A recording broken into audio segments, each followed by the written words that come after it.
ಯಾರು? ಈ ಊರಿನ ಆಗರ್ಭ ಶ್ರೀಮಂತ ಓಹೋ, ಈ ಊರಿನ ಆಗರ್ಭ ಶ್ರೀಮಂತರು ನಾವು ಇಲ್ಲಿಯವರೆಗೂ ಬಂದ ಕಾರಣ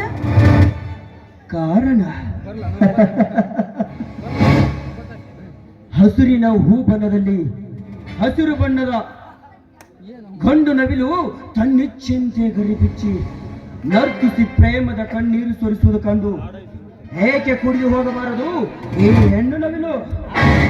ಅಂದ್ರೆ ನಿಮ್ಮ ಮಾತಿನ ಅರ್ಥ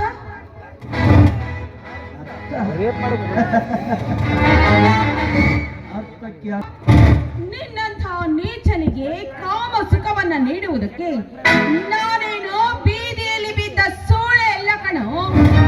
ಅಗ್ನಿ ಸಾಕ್ಷಿಯಾಗಿ ತಾಳಿ ಕಟ್ಟಿಸಿಕೊಂಡು ಸಪ್ತಪದಿ ತಿಳಿದುಕೊಂಡಿರುವ ಶಿವಾನಂದರ ಧರ್ಮ ಪತ್ನಿ ನಾನು. ಶಿವಾನಂದನ ಧರ್ಮ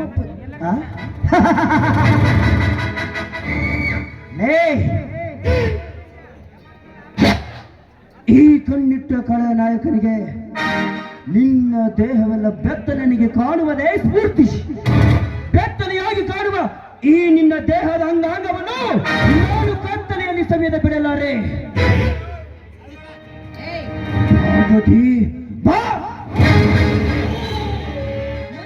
ಬಾಯಿ ಕಾಮ.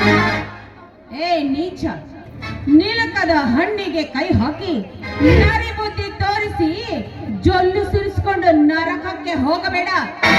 ಮರ್ಯಾದೆಯಿಂದ ನಿನ್ನ ಪಾಡಿಗೆ ನೀನು ಹೊರಟು ಹೋಗೋ ಇಲ್ಲಿಂದ.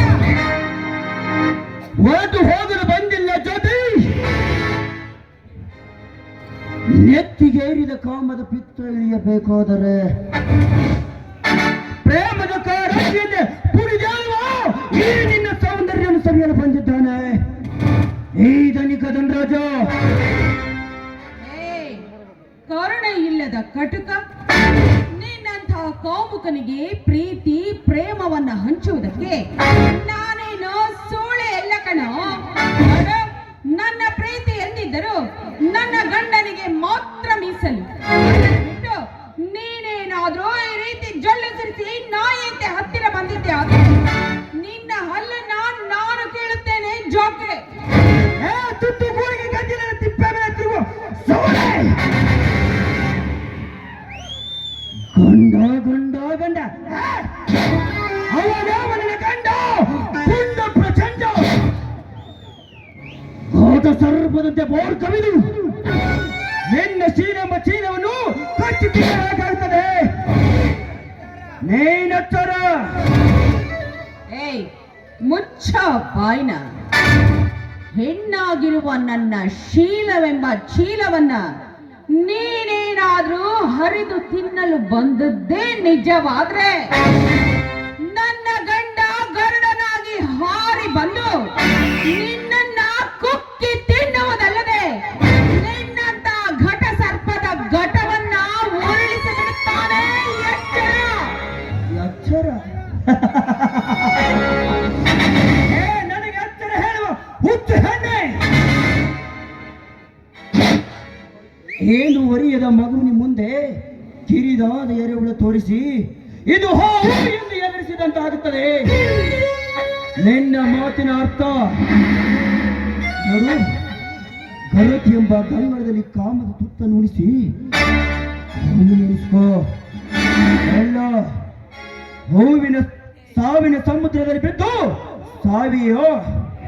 ಎಲ್ಲ ಹೂವಿನ ಆಸೆ ಮೇಲೆ ಬಿದ್ದು ಕಾಮದ ಸುಖ ಕೊಡುವೆಯೋ.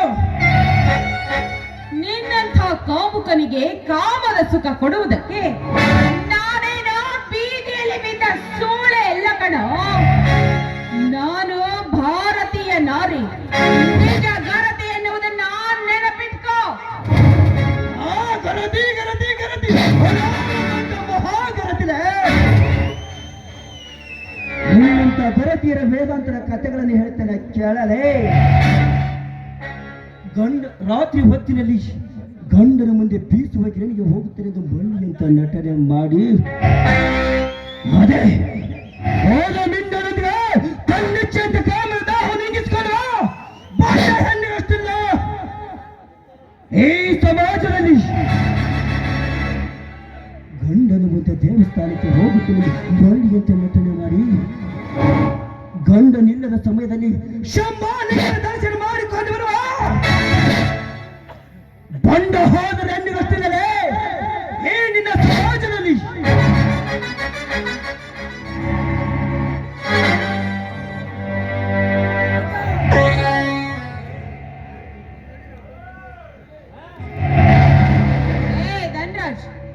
ನೀನು ಹೇಳಿದಂತೆ ಎಲ್ಲ ಹೆಣ್ಣುಗಳು ಒಂದೇ ತರ ಇರುತ್ತಾರೆ ಅಂತ ತಿಳಿದುಕೊಂಡಿರುವುದು ನಿನ್ನ ಮೂರ್ಖತನ.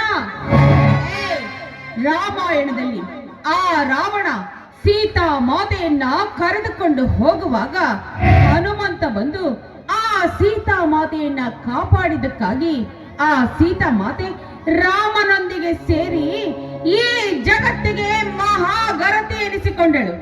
ಇನ್ನು ತನ್ನ ಗಂಡ ಹುಚ್ಚನಾಗಿದ್ರು ಕೂಡ ಮಹಾಸಾಧ್ವಿಯಾಗಿರುವ ಹೇಮರೆಡ್ಡಿ ಮಲ್ಲಮ್ಮ ತನ್ನ ಗಂಡನ ಜೊತೆ ಸಂಸಾರವನ್ನ ಮಾಡಿ ಆಕೆ ಇಡೀ ಜಗತ್ತಿಗೆ ಮಹಾಗರತಿ ಎನಿಸಿಕೊಂಡಳು. ಈ ಸಮಾಜದಲ್ಲಿರುವ ಗರತಿಯರ ಬಗ್ಗೆ ನೀನು ಇಷ್ಟೊಂದು ಕೀಳಾಗಿ ಮಾತನಾಡ್ತಾ ಇದ್ದೀಯ ಅಂದ್ರೆ ನಿಜಕ್ಕೂ ಈ ಸಮಾಜದ ಗರತಿಯರು ಬಂದು ನಿನ್ನೆದೆಗೆ ಒದೆಯುತ್ತಾರೆ ಎಂಬುದನ್ನ ಮರೆಯಬೇಡ.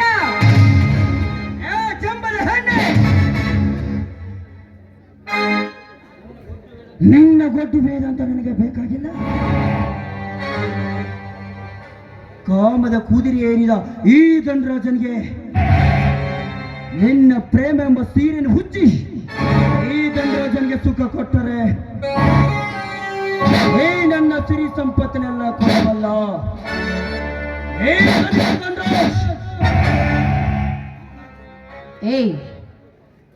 ಏನ್ ಹೇಳ್ತಾ ಇದ್ದೀಯ?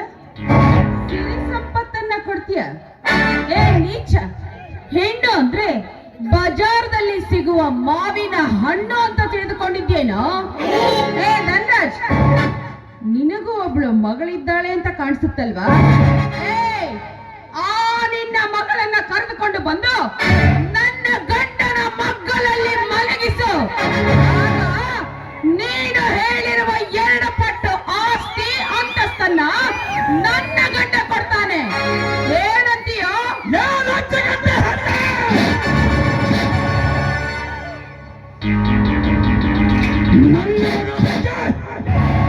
ಅಸಹ್ಯವಾಗಿ ಮಾತನಾಡಬೇಡಲೇ.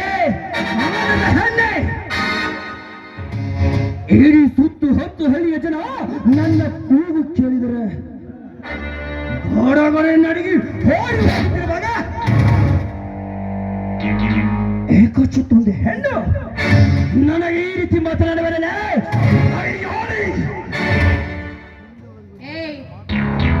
ಬಾಯಿ ಮುಚ್ಕೊಂಡು ಸುಮ್ಮನಿದ್ರೆ ಸರಿ.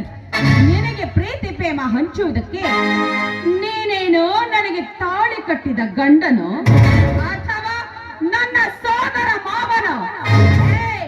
ಹೆಚ್ಚಿಗೆ ಮಾತನಾಡದೆ ಹೊರಟ ಹೋಗ ಇಲ್ಲಿಂದ. ವೆರಿ ಗುಡ್ ಜ್ಯೋತಿ, ವೆರಿ ಗುಡ್. ನಿನ್ನ ಕೊರಳಿಗೆ ತಾಳಿ ಕಟ್ಟಿದ ಗಂಡನೂ ಅಲ್ಲ, ನಿನ್ನ ಸೋದರ ಮಾವನೂ ಅಲ್ಲ. ನನ್ನ ದೇಹದ ತೃಪ್ತಿಗಾಗಿ ನಿನ್ನ ಕೈಯಲ್ಲಿ ಬಂದ ನೋಡ, ಒಳ್ಳೆಯ ಮಾತಿನಿಂದ ಹೇಳ್ತಾ ಇದ್ದೀನಿ. ಇಲ್ಲಿಂದ ಹೊರಟು ಹೋದ್ರೆ ಸರಿ. ಮಿಂಡ ಅಂತ ನೀನೇನಾದ್ರೂ ಮುಂದೆ ಬಂದದ್ದೆ ಆದ್ರೆ ಇದೇ ಕುಡುಗೋಲಿನಿಂದ ಚಂಬದ ಹೆಣ್ಣೆ. ನಿನ್ನ ಕುಡುಗೋಲಿಗೆ ಹೆದರುಳ ಬೆಪ್ಪ ನಾನಲ್ಲಲೇ. ನಿನ್ನನ್ನು ಇದೇ ಅರಣ್ಯದಲ್ಲಿ ಎತ್ತುಕೊಂಡು ಕಾಮದ ದಾಹವನ್ನು ಈರಿಸಿಕೊಳ್ಳುವೆ. ಆ ಜ್ಯೋತಿ ಬಾರಲೇ.